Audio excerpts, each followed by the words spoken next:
I want to talk to you about transformation. Yay.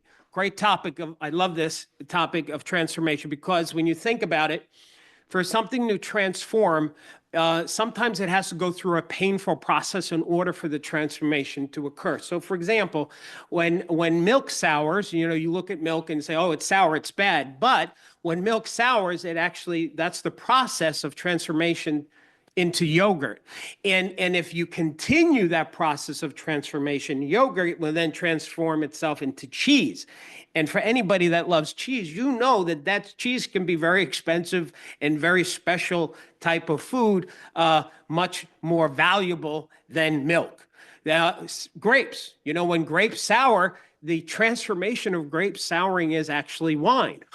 So which some of us love the thought of that.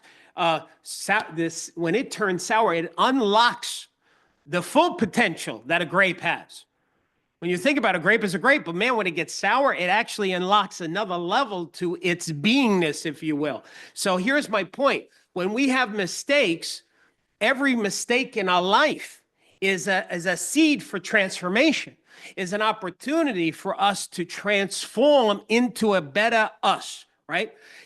And sometimes it's painful. Think of the caterpillar transforming into a butterfly and how painful that is to break out of to build its wings. So when volcanoes erupt, again, there's another transformation. It fertilizes the land. So the destruction often leads to creation.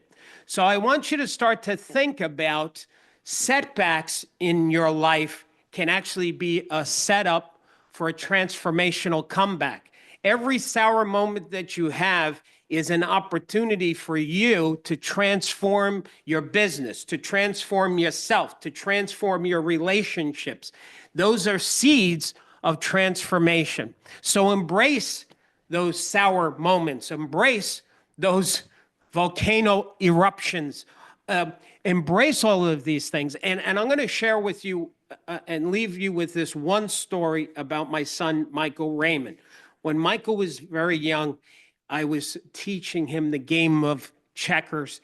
And while we were playing checkers, now, because I was teaching him the game, it wasn't, I played full out. So I didn't help him win. So in the beginning process of him learning, he got very frustrated to the point where sometimes he wanted to quit. And I realized my teaching of my son wasn't no longer about teaching him about chess, but was teaching him about not quitting. And so I would tell my son, listen, the mistakes are good because you only learn from your mistakes. Embrace it, Michael. Don't run from it. So that was my message constantly. And every time I would jump him and I'd win, he'd get frustrated, say, Michael, mistakes are good. You learn from your mistakes. Well, after a couple of months of this, my son jumped me 3 times on the chessboard. Bing, bing, bing.